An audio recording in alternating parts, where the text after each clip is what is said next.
Hey, the gloves are off. The gloves are off. She heard Cenk call her dishonest and then say, you're the one strawman, and now she's done. She's done with it. This is about to get bloody. Okay, you guys ready for the Cenk Uygur Anna Kasparian debate? So Cenk Uygur and Anna Kasparian had a debate on how to talk to right-wingers, which is an interesting debate topic. I would have expected something more policy oriented, but they specifically debated on how to talk to right-wingers because Anna Kasparian has been going around talking to people like Ben Shapiro and other right-wingers on their shows, and she is trying to advertise more left-wing views in the United States to these populations and have productive discussions. Now, I am of the belief that you do not play a fool on a right-winger show. You go on there to be the punching bag. You do not do that. You should not purposely sabotage your own side. But if you can find good locations to have meaningful dialogue, that it's not only good for your side, because I do believe that the ideas that I hold are the best ideas. That's why I hold them, and therefore I want them to be tested in the quote-unquote free market of ideas. I know it's a buzzword, but I do want my ideas to go through critique and criticism on a wider stage and them to be reviewed by others and considered by others. But I also think it's important for the country. I think it's important for the United States. I think it's important for our unity as a nation, for us to talk to people we politically disagree with, so we can break down stereotypes and stigmatization of the other that can be based upon just ignorance. If we can have somebody explain to somebody else that the reason they hold a belief isn't because they're evil, but because they genuinely believe it and they think it's the best thing for the country. In the majority of instances, which I do think this is the majority of instances, there are people who I don't think prioritize that, but if we can get that message across and we can communicate with people, then we can help end up not shooting our neighbor. And I know I hear people, when I say end up not shooting our neighbors, I mean avoid civil strife, avoid civil war, avoid high partisan divides that leads to higher rates of terrorism and political violence, which is bad for our societies and makes authoritarians around the world point to democracy and say, bad system, you should allow me to control what's allowed to be published in the press. You should allow me to control what is legal and not legal to criticize politically. You should allow me to control freedom of movement because democracy is chaos. Look at that chaos in the United States. I want to avoid that because I think democracy is beautiful. I think democracy is a good thing, and I think it's something to be treasured. And I think it's something to be defended. And I think that if we don't deal with these high levels of partisanship and communicate with each other to try to understand each other better, then we're on a one-track path to killing fellow community members in the balkanization of the United States. I don't think that's likely.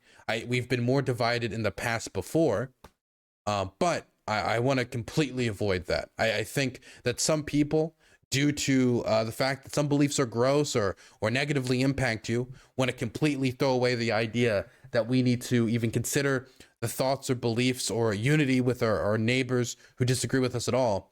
But I'm just going to tell you, definitely after visiting a war zone, you do not want to live in a nation torn apart by civil war. Nobody looks at Syria and says, man, that's so much better. That's so much better than what we have. Anyway, let's see the debate. Let's watch the Anna Cenk debate. While discussing the possibility of Donald morally corrupt, bankrupt man. Hey, Big Jonah, thank you so much for the tier 1. It beats up for 12 months, a whole year. Wow, in gutter chat. Hey man, it might not be site chat. It might not be at DylanBurns.tv, DylanBurns.tv, the best website in the world that you can visit, you can sub and support the channel on, which Sepsin, Monochrome, Kerfletter, Neptune, and all these other people, Xander, Blue Rider, they're all doing right now. But I still appreciate the sub. Thank you so much. Donald Trump getting indicted and arrested for the hush money payments that were given to Stormy Daniels in the lead up to the 2016 presidential election. Jake and I got into a debate about the Republican voters. And I want to be clear about a distinction here. We're talking about ordinary Republican voters, ordinary people, versus actual powerful Republicans in office or powerful Republicans in the media. That's where he and I seem to have a little bit of a disagreement, right? Because I think you should probably back off of ordinary people and focus most of the energy, if not all of your energy, on power structures and the elite. With that said, Jake made a statement that, yes, triggered me yesterday, and I'll explain why. First, let's watch it. Most Republicans agree with Mike Lindell when he says, if you arrest them, Trump is more likely to win. Yeah. You know why? Republican voters like criminals. And No, that's not. I don't think that's. Okay, that is a pretty silly statement by Jake. That is a pretty unbelievably silly statement by Jake. It's funny. It's funny. It did make me laugh, right? Republicans love criminals, right? And you could talk about like the illegal war in Iraq or any number of things like that. But if you look at the quote unquote law and order platform and the tough on crime platforms, and generally the Republican Party's belief system on rehabilitation versus like just like punishment for punishment's sake, I would not say that the Republican Party is pro-crime. I just think that political sides will often make excuses for the crimes committed by their sides or their people because it's politically beneficiary for themselves. That's what it is. Like, come on, just be fair, Jake. It's not because they love, because you're being ridiculous. No, you're not being fair. You're being purposely inflammatory and ridiculous. No, they'll see Trump as like some sort of victim, right? Yes. As someone who's being targeted politically. Poor guy, we got to stick up for him. So I want to explain my reaction to it real quick because I've just been less and less interested in hyperbole and generalizations, right? Like for me, there's two things happening. Number one, I have an issue. And it's got to be careful here because once you start getting rid of hyperbole and generalizations, that's when the money and political commentary starts to dry up. Strategically with doing that because I know full well what the media ecosystem looks like. I know how people get radicalized and propagandized based on the filter bubbles they exist in. And when you think about how the system is set up, it's 100% true, man. I mean, I'm doing a piece right now about Russian propaganda, and my main point about the Russian information space is that the whole reason why they were able to convince people that Bucha was fake, even though it's one of the most well-documented, if not the most well-documented war crime in human history, was just because of the information space they were in. It's the fact that every state-run TV show they would turn to would say that it was fake. Would they provide much evidence? No, but they would plaster a message saying it was fake. They would say, oh, bodies moved, it's all not true. And then they would have no other source to turn to. And since they're in that information bubble, even though there's a million different pieces of information proving that the Russians committed war crimes in Bucha, they're going to believe it because of the information bubble they're in.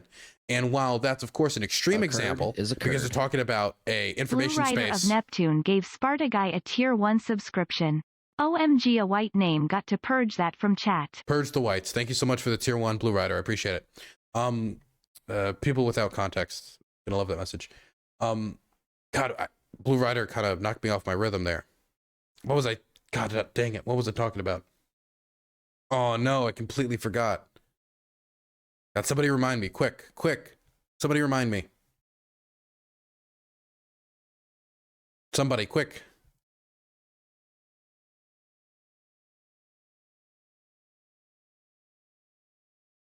Does nobody remember? Nobody remembered what I was talking about. Oh yeah, info bubbles. Obviously in Russia, the info bubble is enforced by criminalization, so it's a much more extreme example. But in the United States, you start liking a few posts here, Twitter is going to start reinforcing what you believe with more posts that agree with you, and they're going to send you posts, whether they're true or not, that agree with your beliefs or agree with your preconceived notions, because you're more likely to like and interact with those posts than the other posts, which are going to, hey, here's information, photographic evidence disproving what you believe. And these info bubbles, even if it's not pushing to you specifically disinformation, which is happening in many cases on these social media platforms that are not well moderated or have moderation policies that don't delete disinformation. I really like the Twitter policy on context adding. I really like that. That's, I think, one of the better solutions that have been come up with by a social media company. Even if they don't lie to you in these information spaces, by only sharing with you certain facts, they can tilt your view of an event, even if the including of other information can completely change that. Here's an example.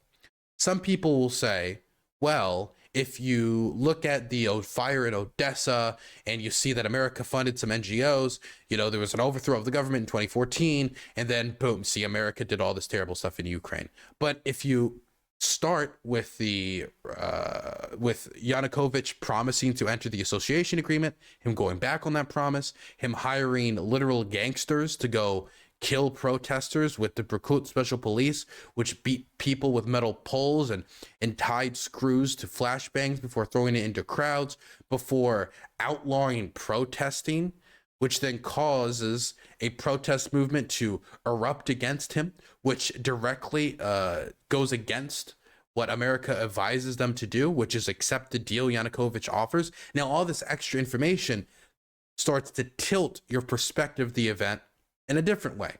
This including of more information now doesn't paint the picture of America organizes coup to overthrow democratically elected government. Now it's tyrant tries to restrict people's freedom of expression, goes back on his promise, and hires gangsters to murder protesters. People react. He flees the country in response to the incoming accountability. In this country, both politically and media-wise, it is easy for people to fall down this rabbit hole of right-wing radicalization, because if you're just watching Fox News, if you're just watching OAN, all you're hearing day in and day out is the worst twisted perspective on the left, on the Biden administration, on social spending, on all the issues that we care about, right? In fact, one of the things that I've noticed is the right wing loves to tell right-wing voters, oh, the left, they're just full of elitists. They think you're trash. They think they're better than you. And then they'll come across content where we'll say disparaging things about them. We'll put them down. Oh. And I think that is playing right into right-wing media's trap. And I have an issue with that as well. Okay, so obviously I have a lot to say, but let me start with this. First of all, the reason why I say the right wing loves criminals in the context of always defending Donald Trump's crimes, let alone the crimes of many, many other Republicans, right, is because they generally have a concept of the rule of law is for you, but I don't want any rules or laws binding me.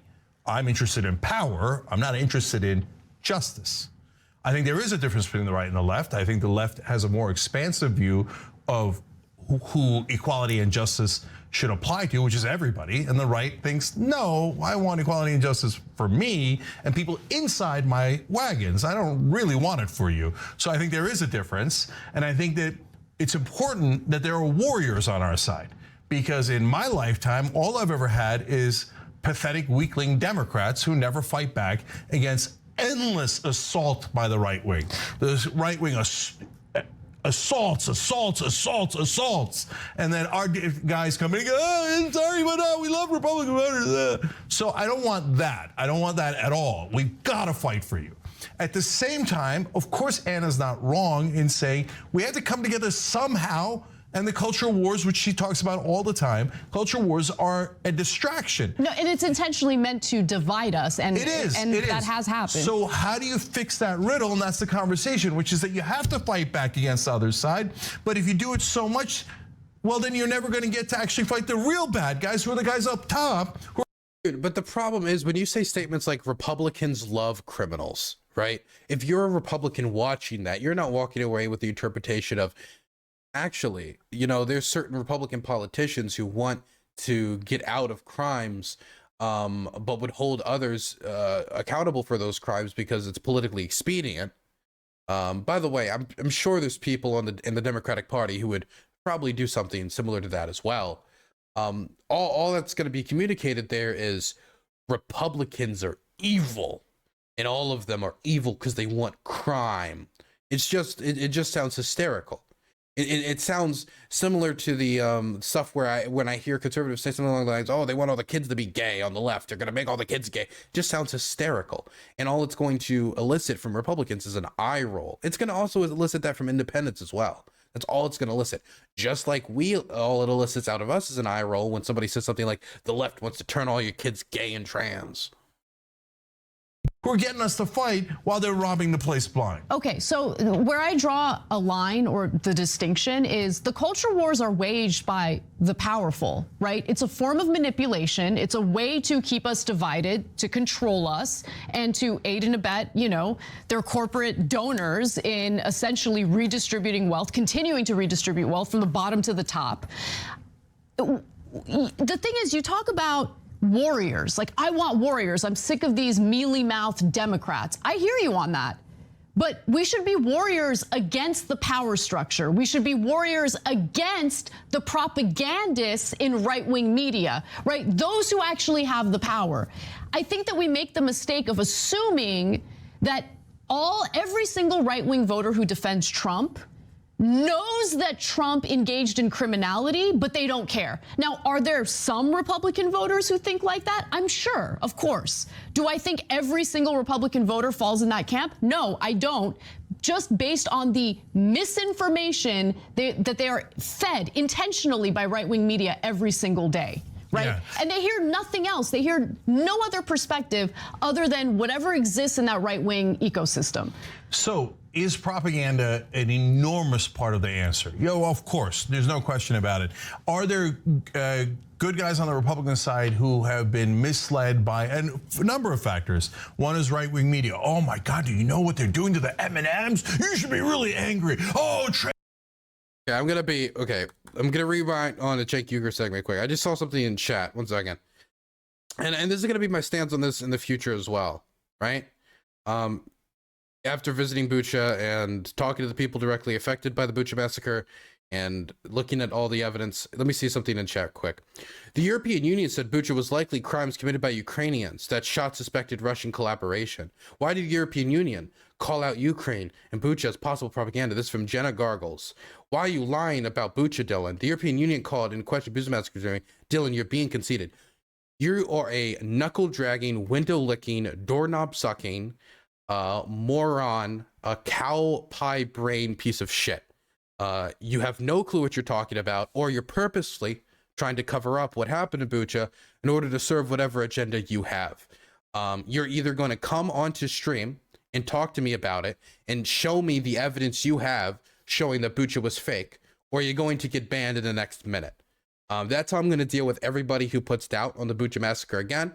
I took the time to go there and speak to the people who were affected by it, listen to the witness testimony, look at the CCTV footage from the New York Times investigation showing Russian soldiers shooting people on camera video evidence, the satellite photos from above showing the bodies in Bucha before the Ukrainian military got there, the witness testimony, the phone data that tracked Russian soldiers killing Ukrainians, then using the phones of the murdered Ukrainians to call their family back home because they didn't have access to cell phones. This is one of the most well-documented war crimes in the history of warfare, just due to the amount of footage we have, phone video, CCTV footage, satellite photographs, audio recordings, phone data, a plethora of evidence, not to mention the physical evidence as well. You are a cowardly, sniveling little bitch, and you're not going to come in my chat, so I just want to mod to ban them. I don't want to engage with them. I don't want to see them. I don't even think they should have the right to vote. I think universal suffrage was made by people who didn't listen to Vatniks before. And if I think the founding fathers would have heard of what Vatniks were, they would have written another clause in there, about the Vatniks to make sure that they weren't included. Anyway, let's continue. Guys on the Republican side who have been misled by a number of factors. One is right-wing media. Oh my God, do you know what they're doing to the M&Ms? You should be really angry. Oh, trans athletes in schools, there's 12 of them. You should be really angry, right? So that is an enormous factor. In fact, that's the number one factor. And there are plenty of people that I know who, unfortunately, humans are super open to influence, okay? I've told you a couple of times, my uncle voted for Trump, even though Trump was talking about banning Muslim immigrants from the country when he's a Muslim immigrant, right? So propaganda is a hell of a drug. And my uncle's not a bad guy. Another family friend I have, a lovely, great guy, unbelievable guy. Does your uncle love crime? So hold on. Okay. No, but now Fox News has convinced them that it's okay if Donald Trump commits crimes. But that is the question Anna should ask right there. That's the question. Does your uncle love crime? Well, no, Fox News is convinced. See, now it feels like Cenk is already reeling in what his original position was. It's okay if Republican leaders commit crimes. Hold on 1 second, Cenk. Fox News never acknowledges that Trump has committed crimes. In fact, Fox News is now dealing with a $1.6 billion defamation lawsuit. They know. So there's a poll out. Dude, Dominion voting, the Dominion law, the stuff that has been revealed through the Dominion lawsuit that they have done for the slander that was done toward the company about the Hugo Chavez voting machines. You know all the business, all the nonsense that was pushed, the bamboo paper, all that stuff. It has shown that that Fox News Corporation, anybody that works with Rupert Murdoch, is subservient to the Republican Party and is subservient to right-wing values. That we have Rupert Murdoch giving information about Joe Biden's political ads in advance to Donald Trump's children. Completely unethical behavior being unveiled through the Dominion lawsuit that nobody's talking about in the wider media. Today, 65% of Americans say Donald Trump definitely committed a crime. 41% of Republicans say Donald Trump definitely committed a crime. Okay. They just go, I don't care. I don't care that he committed a crime. So look, that 41%, wrong. But you got to be specific and say 41% of Republican voters, according to this poll, acknowledge Trump's criminality and they don't care. And we get real. So again, that's number one, not the majority of Republicans. So the majority of Republicans still don't believe Donald Trump committed any crime. And of that 41%, I would believe some percentage of them, even though it's going to be a small percentage, maybe the Nikki Haley, Mike Pence crowd are still going to say, if he committed a crime and we know it was bad enough, once all the evidence is out, possibly he could be arrested. Going to be a small percentage. But I mean, Cenk is kind of admitting here openly with him citing the data of 40%. That means he's saying that the majority of Republicans don't believe Donald Trump committed a crime. Therefore, you cannot use this to say that Republicans like crime. Another 40%, no, he didn't, but they won't acknowledge it. Okay. But you're just stating that as fact. Okay, so let me do exactly what you're doing, but to the left. Okay, and tell me whether or not you guys would take well to this argument. I personally would not take well because I identify as someone who's on the left and I don't agree with this, right? Okay, so let's go to San Francisco. That's in the headlines quite a bit these days. I got to give you the context of the story so you understand where I'm coming from. So over the weekend, there was this big story about a CNN reporter who got robbed twice. Okay, so the two CNN employees went to San Francisco specifically to report on property crimes and an uptick in crime in San Francisco overall. So Kyung La tweeted that she and the senior producer for CNN's Los Angeles bureau were inside City Hall for an interview, okay, when thieves allegedly broke into their car, breaking the window, and then they removed items within seconds. So she writes, got robbed again. Jason and I were at City Hall in San Francisco to do an interview for CNN. We had security to watch our rental car plus crew car. Like they had security with them and they had already had this incident happen to them. They didn't want to repeat, which is why they got the security, right? Now, thieves did this in under 4 seconds. Security stopped the jerks from stealing other bags, but seriously, this is ridiculous. And look, the property crimes in San Francisco are ridiculous. It's brazen. It happens in the middle of the day. In fact, it happens so often that you're about to see what airlines have done in response to it. But she continues in this thread by saying, San Francisco is a beautiful city. This is our 3rd day here, and I've loved my time here. But if you do visit the city, know that even with hired security watching your car, it is not enough. Now, they stole her bags, which included her passport and identification. So she was worried about being able to fly back home. But get a load of this. Because so many people get their cars broken into and their bags stolen, she wrote. I read this story on Twitter when it happened. It's pretty wild. Southwest Air was very used to my lack of ID problem and smoothly gave me my ticket after a brief security check off to TSA now. Now, you might say, all right, Anna, like, what does this have to do with the left? Are you just highlighting this because it happened in San Francisco, which, of course, is pretty progressive? It's more than that, okay? Because the San Francisco Democratic Party endorsed a district attorney candidate, and you're about to hear from him. His name is John Hamasaki, who takes to mocking victims of these types of crimes. For instance, one person had written on Twitter, my teammates will be scarred forever. This person is a foreigner and also dealt with a similar situation.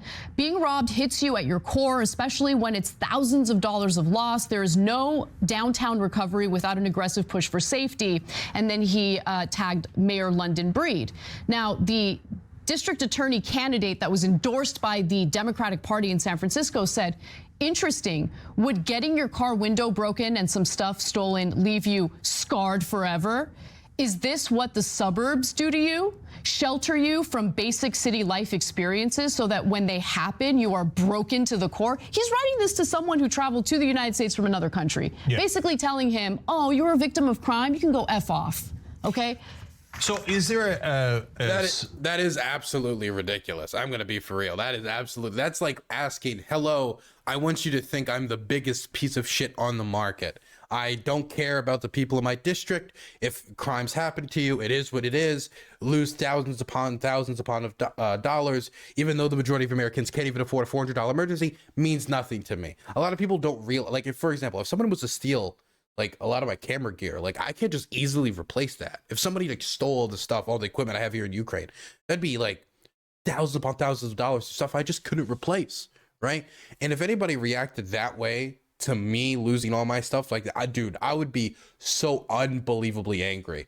Anybody who's had stuff stolen from them in the past, especially large ticket items, knows how violating that is on a personal level. Nobody wants that. Just because it isn't murder doesn't mean you need to downplay it.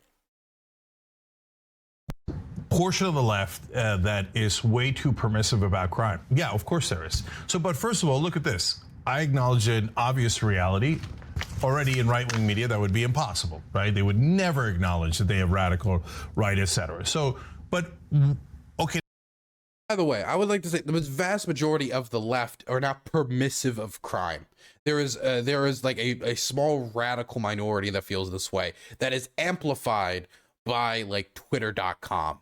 That is amplified by the internet. And the reason you see a lot of it isn't because like Joe Schmo Biden voters, like, I don't care if somebody gets stuff stolen out of their car. It's because social media platforms will push out the most inherently like vitriolic rhetoric online because it gets a lot more engagement. Okay, now let's look at how. I mean, the Facebook whistleblower even talked about this, like the messages that were more hateful are going to do better in the algorithm because people interact with them more, because people are more likely to interact with the post when they're angry. Left-wing voters dealt with that versus right-wing voters, right? So Hamasaki, by the way, lost. In Seattle, they elected a bunch of progressives because they thought progressive means helping the average person, making progress towards equality, etc. That's true. It does mean those things. And then for whatever reason, the crazed left-wing activists in Seattle said, no, that means we just set up a nonstop crime central in the middle of Seattle and destroy everything in our path and believe in anarchy. Okay, now I feel like Cenk Uygur is now purposefully overcompensating. I feel like now what that really meant was just making crime set. Now it just feels like he's virtue signaling in response. How he's just like overcorrecting. Like I don't know. It feels a little performative. And then the left-wing voters of Seattle were like, no, that's not what we meant. Most of you are fired, okay? Same thing happened in Portland. Same thing's gonna happen in San Francisco and in LA. The prosecutor recalled very left-wing voters saying, I am against this. Whereas Republicans, 41% say, yeah, I know Trump's a criminal, so what? Okay, that's fair enough. And by the way, I'm just being clear in that I believe that it is wrong to take examples like this and make a blanket statement about. Also, can I just throw out there that somebody can believe that Trump committed a crime while also thinking that, oh God, and okay, I'm gonna say, before I say this, I need to give this disclaimer. Me adding nuance to a discussion is not me running defense for the Republican Party or Republicans broadly. If you want to be able to engage with the ideas put forward by the Republican Party or Republicans, you need to better understand what motivates them, what drives them, what are their goals. And if you are just pussyfooting around saying every Republican wants every black trans woman raped in an alleyway and stabbed to death, for being black and trans, and that's your genuine belief about every Republican, just how they behave and how they think, then you're never, ever, ever, ever, ever, ever, ever, ever going to be able to properly confront the Republican Party and lead us to like a strong supermajority in the House and Senate, which is what I want for the Democratic Party, what I want for the labor in this country, what I want for progressives in this country. And I don't believe we're going to get that way without convincing people who don't currently agree with us to jump on board, as well as doing large-scale voter mobilization. I know that voter mobilization is like a really big factor, and some people downplay that in favor of trying to convince others, but I think we have a role for both. And so now that I've given that disclaimer, oh gosh, I forgot what I was disclaiming for. I gave a disclaimer, but then I forgot what I was disclaiming for.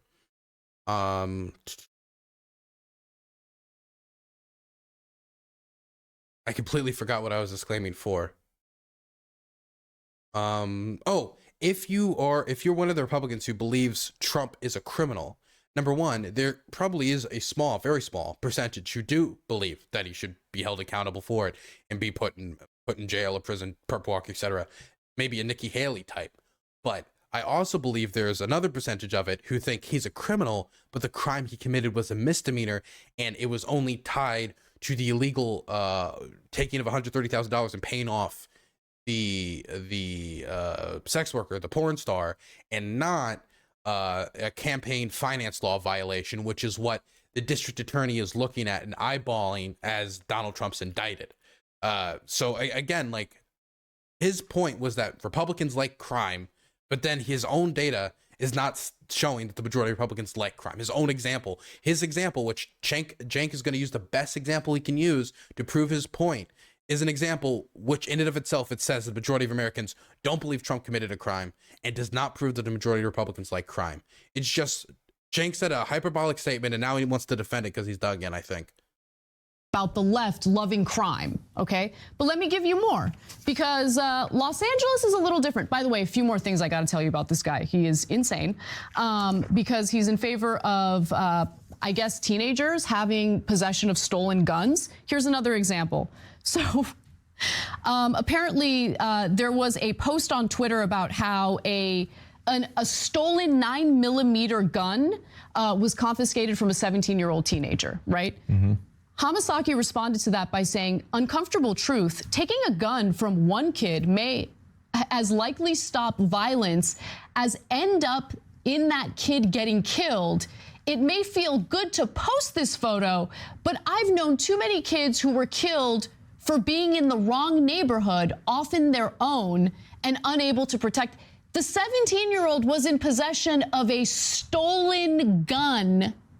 And this guy has a problem with that gun being taken away from him. And he's like, oh, he's using it for his protection. First of all, how do you know? Second of all, no, 17-year-olds don't get to walk around with stolen weapons and say, oh, it's from.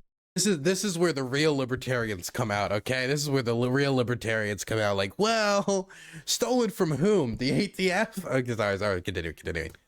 My protection. How do you know that guy wasn't going to commit a significant crime with that stolen weapon, which is already a significant crime? But so with the Democratic establishment in San Francisco endorsing this guy, one could argue, right? I would say it's inaccurate. One could argue the left loves crime, but the left doesn't love crime. No, but Anna, that is a mischaracterization. But those leftists there, I think, are extreme. And yeah, they think crime is not that big a deal. They say it all the time. Representative of all left-wing voters. Of course not, but that's my point. So look, all I'm asking for is specificity, right?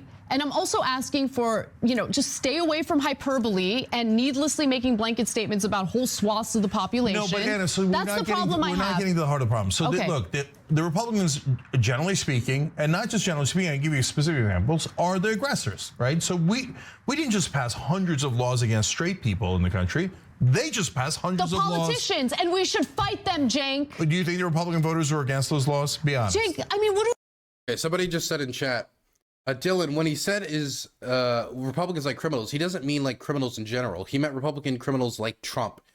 He said as much. If the idea is that they like Republican like criminal politicians, I don't really think the allure of Trump is the fact that he committed a crime. I don't think that's part of the allure of Trump. I think they're I think I think it's easier to explain that they are willing to overlook his crimes. They are willing to overlook his actions, right? For example, if I was to think about like why I voted for Joe Biden, the fact that he voted in favor of invading Iraq doesn't really even come into my consideration, especially not in like a positive manner. It would only come into my consideration in a negative manner. But you could not look at me voting for Joe Biden and say, like, the people who voted for Joe Biden love invading Iraq. That's not true. That's not true at all. We could have a million different reasons for voting for Joe Biden, just like people could have a million different reasons for voting for Donald Trump outside of him being a criminal. Do they hear constant libs of TikTok, constant propaganda that's meant to scare them about the others? You know this. I know, but Anna, so what do we do? Because we can't just go, okay, hey, you know what? Let's throw gay people under the bus. That is not what I'm suggesting. I know you're not suggesting that. So I'm asking, what do we do? Okay, so do you think that you persuade them by saying you guys are stupid, you guys love crime, you guys are hateful, ordinary people? Are you persuading them, or are you just releasing, the emotional frustration that I also feel myself? No, this is super important, and this is a good question, and it has a very good answer. So we're in a political battlefield. We have to win on these elections so we can win on the bills, because they're winning the elections and winning the bills, and they're actually passing laws saying that gay people are so evil we can't have innocent kids hear about their existence. Okay, so I cannot let that stand. So how do you win? You win by winning the middle. Okay, so that's why. But how do you win? Okay, if you look to the middle and you say Republicans all like crime, and then the middle is going to turn to Republicans and say, do you like crime? No, in fact, I love the death penalty to kill the criminals. Then they're going to look back to you and be like, doesn't look like he likes crime. Well, what I really meant is that he's willing to overlook the crimes of a specific person, Donald Trump, in voting for him. See how different, now they see how the conversation has transitioned now to like, oh, now all this nuance has been asked for, when you could have said something like, there's a problem in the Republican Party where they're willing to be tough on crime and rhetoric, but then overlook the crime of their elected officials. See, that's something that would have been able to, I think, communicate the message better. But instead, they just went for the hyperbolic response of Republicans like crime. And because that looks bad and that sounds bad. Oh, my God, that's the message he threw across. That's the mud he slung. Why sometimes when the left goes extreme, that doesn't help winning the middle. Okay, and it's, you have to look at the polling to see what people actually want. They defunded the police. You poll it in African-American neighborhoods, and it polls terribly. Don't tell me that they want it when they don't want it. That's what you're talking about, and that's the elite saying, oh, this is what the people want. It's not true. But when you're talking about winning the middle, you have to say, yeah, if you're on that side, it's not okay. It's not normal. It's not, hey, 50-50, should we hate the gays or should we not hate the gays? No, if you hate people for who they are, you're a bit of a monster. I know you got turned into a monster by right-wing media and propaganda and let's be honest, religion, etc. Okay, but people don't like honesty. So we're stuck. I don't think. But in terms of the middle, no, I don't want you to think, as every stupid Democrat has done my entire life, could be. Maybe you should hate black people and Latinos and immigrants and gays and all these people. Dude, I gotta say, Cenk Uygur, as much as like he's ranting, raving right now. Cenk Uygur is like a clip machine. Like, as a streamer, I constantly worried about getting clip chimped, and then he just like pumps out moments like this. Could be. Maybe you should hate black people and Latinos and immigrants and gays and all these people. My goodness, man, he's got to be happy. He's a YouTube guy, not a Twitch guy. I don't want to offend Republican voters. I don't want to offend them. Okay, so I gotta be a warrior for that, and Anna, you're a warrior for that, and you're an awesome warrior for that. I know. I direct my ire toward those in power, Cenk, because I believe. Look at Florida as a perfect example. I think you should direct your ire towards those in power and those manipulating people, and that's why I spend the majority of my time doing that. That doesn't mean that there is never a place or time to call out individuals for individual stupidity or bigotry or stuff like that who are like amongst the voter base, because I think that's important too. I think sometimes you need kind of like cold water, right? But if all you have is cold water, or it's not even nuanced in the way you're doing it, where it's just like, oh, you all love criminals, instead of like, you told me that you hate crime, but yet you vote for a criminal. Like, what about this? Like, are you willing to overlook that in this instance because of his political benefit? Like, that's the type of cold water you should be dumping, not you're a dirty criminal lover. Example, they elected Obama twice. Look at Florida now, right? Obviously, people can be persuaded, and you give up too easily. Like you just do. We have policy ideas that are appealing across the aisle. Period. But all of the focus by the mainstream Democratic Party is because they're paid by their donors and they don't actually want to push for the economic policies that would be popular. They dive into the culture wars too, right? Yeah. So it's like this endless, like, you're bad, no, you're bad, you're a terrible person, you're a terrible person. I'm not saying you don't fight the right-wing power players. You absolutely do. But if we're to have anyone outside of our political group be receptive to the popular policy ideas that we have, we can't persuade them by immediately attacking them and writing them off as all bad people. You guys are all bad people. You guys all love crime. You all love this. You all love that. It just doesn't make sense to me. And I disagree with your theory of change. The whole thing about winning over the middle, that is what elections have been about for decades. Buffalo in chat just said, Anna's wrong. The age of honest, open discussion where people can be swayed with truth is over. If that is true, then we might as well get it all over with and start killing each other and start shooting each other. Because if that's true, that you no longer can have open discussions and talk about the issues, then democracy doesn't work and it's dead, and we might as well start the Civil War now. And so if you accept that, Buffalo Johnson, then you might as well just start hoarding weapons. Jesus, Dylan, what the fuck? That's true. Wait, don't be like, oh my God, Dylan, that's crazy. That is the direct conclusion off of what he just said. MRFIBs gifted 8 Tier 1 subscriptions. Thought I was getting laid off. Moved to sister company for 6 figs. Feels good. Blah blibbity blow bizow. This was a distraction. What? This is a distraction. What were you saying again? Oh, the purpose of that was to completely distract me from what I was saying. Thank you for gifting 8 tier 1 subs to Degenerate Liberty, Ali Puff, Escol, Tarot Requiem, Furious Irony, Brain Dead Borge, and Irish Space Potato Farmer. Thank you so much for the 5 gifted tier 1s. I did not forget, though. I appreciate the support. Definitely since they're doing it on site chat, which makes Mr. Phibbs super based because he gave none of his money to Jeff Bezos. But I didn't forget. If your conclusion is dialogue is pointless, debate is pointless, there is no discussion to be had, the age of discussion in politics and debate is over, then democracy doesn't work. And if you're admitting that democracy doesn't work, then it's just a question of how long until the charade collapses. And if you admit that, then you're saying that one of the best systems ever created, that have created the most prosperous societies on the planet, when we talk about the liberal democracies that enshrine freedom of speech, freedom of the press, a fair trial, these things that we value very highly in our society, they're just gone. That's done. That's donezo. And now we just got to scrape together whatever we can out of the remnants with violence. Or some other way of intimidation, since democracy no longer works. Maybe we got to have some other type of secular dictatorship or something, which I completely reject that premise.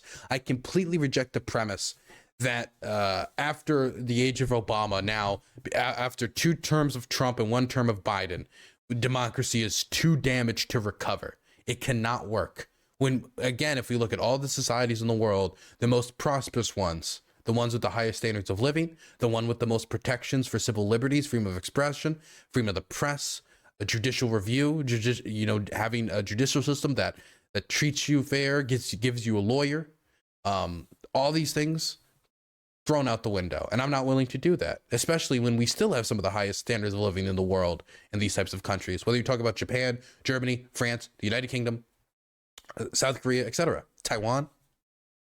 So no, I'm not willing to abandon those things. I am not. And I'm not willing to make that jump.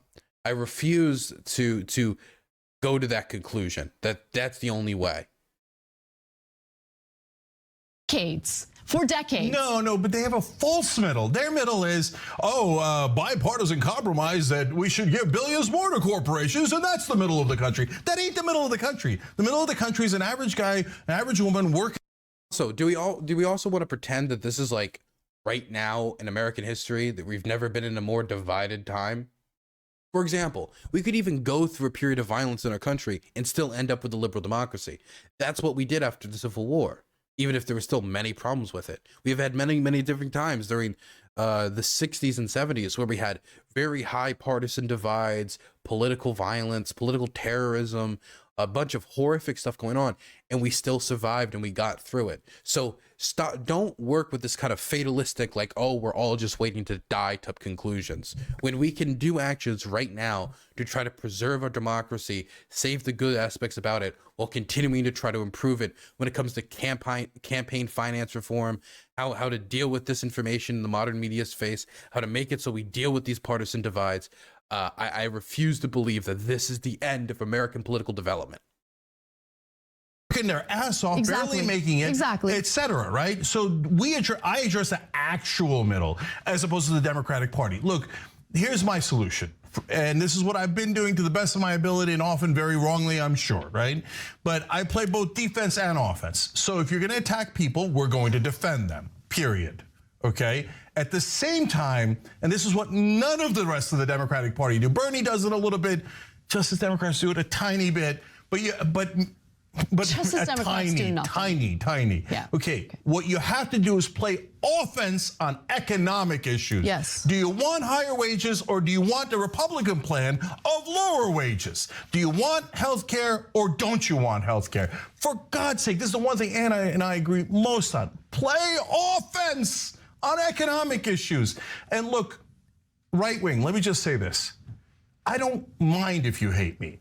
I'm going to fight you, and you're going to fight me, okay? On these culture war issues, it probably lasts the rest of our lifetime, okay? But can we just agree on things that are not culture war issues? Don't you want higher wages and health care? And I know some of you say, no, not if it means working with a lib. And by the way, some of us. Problem is for Cenk, and I think this is the hard thing for a lot of people to realize, is a lot of people genuinely believe that socialized medicine will just make it worse. Now, I disagree with the idea that a public healthcare option is a bad idea. I love the idea of a public healthcare option. I don't think it's the end goal of American healthcare development, but I think it's a massive step forward. If that's something we could achieve, it'd be fantastic. But I don't have the ignorance to believe that everyone who disagrees with me on a public option disagrees with me solely for the fact that they don't want to have good health care, that they don't want the poor to have good health care. I completely reject that premise. I think many of them either have been tricked or have their own different views of the world into thinking that if we were to have a public healthcare option, that healthcare option would be terrible, it would cost a lot of money, and then just take a bunch of money pointlessly out of the pockets of working people, right? That is what other people believe. But it's a lot easier to just be like, they don't want you to have healthcare. It's a lot easier to say that than to do the work of like, hey, I hear there's reservations about socialized medicine. Let's go into it. Let's break it down. Let's tell you why a public option would be very, very good in America's case. How the public option would not only mean we would have a healthcare company working for the interests of working people, that's main goal was healing people, not making profit. So it would not be taking advantage of the captive market that healthcare receivers, those who require healthcare, are, since you're in a captive market if you die, if you can no longer have that service. And it will force private healthcare providers to bring their prices down and the quality of service up now that they have to compete against a public option that is providing services for the lowest price possible. Say, not if it means working with a bigot, a racist, a homophobe, et cetera, et cetera. So both sides fight the culture wars either now or later, but you have to fight together on economic issues where the people at the top, the donors, are crushing the living crap out of both of us.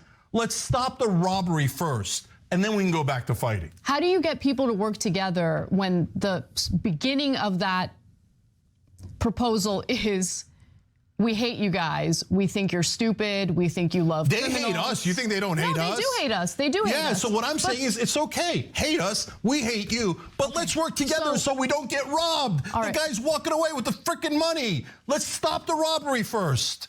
So it's just an honest way of dealing with it. Instead of saying like, oh my God, maybe you guys are right about X, Y, or Z. No, I never said that, Cenk. I never the straw. Okay. That is a straw man. That is no. You love straw manning. You love it. I'm trying to be as fair as possible during this conversation. You're intentionally misrepresenting what I'm saying here. Hey, the gloves are off. The gloves are off. She heard Cenk call her dishonest, and then say you're the one strawman, and now she's done. She's done with it. This is about to get bloody. We're about to see Cenk get shanked in studio. Obviously, I don't agree with the hateful rhetoric. I don't like any of it, okay? But it's really interesting to me that when you had a candidate like Obama who ran... Hell hath no fury like Anna Kasparian's rage. Of it, okay? But it's really interesting to me that when you had a candidate like Obama who ran on hope and change, who ran on economic issues, all of these people who are now enamored with Donald Trump actually voted for Obama. Gee, I wonder why that is. Could it be that in lieu of a candidate that actually represents their economic interests, they just go for the cult of personality who owns the libs? That is what happens. That is our political landscape right now. So we can continue attacking ordinary people that we disagree with, and to be sure, I do disagree with them, but we have to also, more importantly, if you ask me, focus on the systems that has created this mess in the first place. And sometimes I feel like the focus isn't where it needs to be. That's all. Somebody in chat just said, Anna really digging in her heels and starting to do a heel turn. I'm sorry, man. I have such a different interpretation of this interaction than you. I think Anna, did fantastic here. Like, I probably don't, maybe there's something here or there I can maybe disagree on from this interaction, but I feel like she has made a great case for the type of argumentation she's in favor of, instead of that argumentation that Cenk was making of just saying, oh, Republicans just like criminals, right? Just doing what Fox News does, but like just switching it when it comes to like just constant like hyperbolic attack,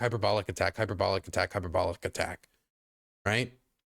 I mean, I don't know how you've come to a completely different conclusion than me. This is the type of dialogue I want to be seeing in left-wing spaces, and how we can better communicate to those that disagree with us. And I don't think just calling Republicans all criminals is going to work. Yeah, all right, super last thing on it. Look, Anna's, again, not wrong about the facts. So Obama, when he came into office, had around an 80% approval rating. So if the whole country was racist, or all Republicans were racist, why was his approval rating that high? Why did he win a whole bunch of red states, right? So if you think the only answer is racism, bigotry, etc., you're wrong.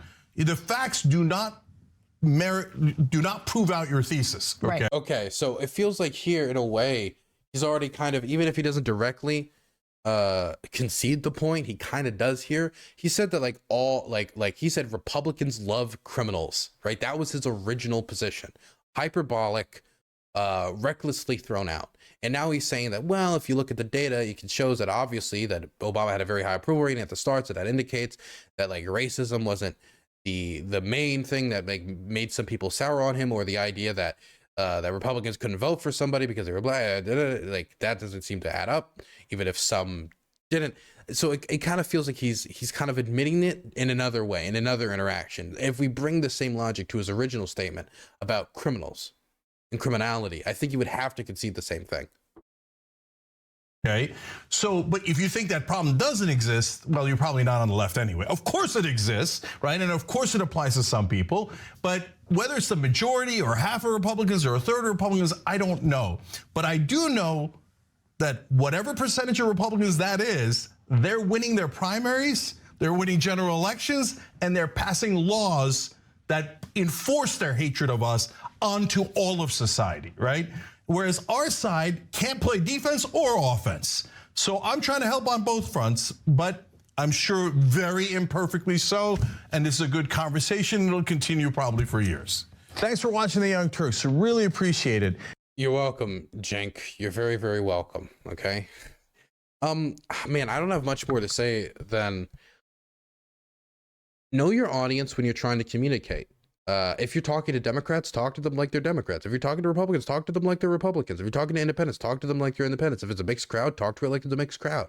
Know your audience. The same things you say to one person aren't going to be the same things that convince another person. And try to know the motivations behind what makes the people you're interacting with believe what they believe in. If you just have like a stereotypical view of your political opposition in your mind, it's going to be very difficult to go over there and convince them. Because if you believe that somebody just likes crime, how do you convince somebody who just likes crime to vote for your candidate, who I would assume doesn't like crime, right? In your mind, there's no way. They're a lost cause. It's pointless anyway. It's pointless. And once it becomes pointless, then like, what's the point of democracy? Is it just going to be like, we got to turn out as many people as possible, no consideration into trying to maybe consider independents or right-leaning independents or even people within the Republican Party to vote the other way? I feel that's silly. I feel it's dangerous for our democracy. And I feel as a nation, there is a value in treating those we politically disagree with as human beings who have real values, real thoughts, and real motivations behind what they believe, and not like stereotypes you would expect to see in a political comic in the daily newspaper. Anyway, that's enough of that. That was a good interaction though. That was a good back and forth, and it got heated.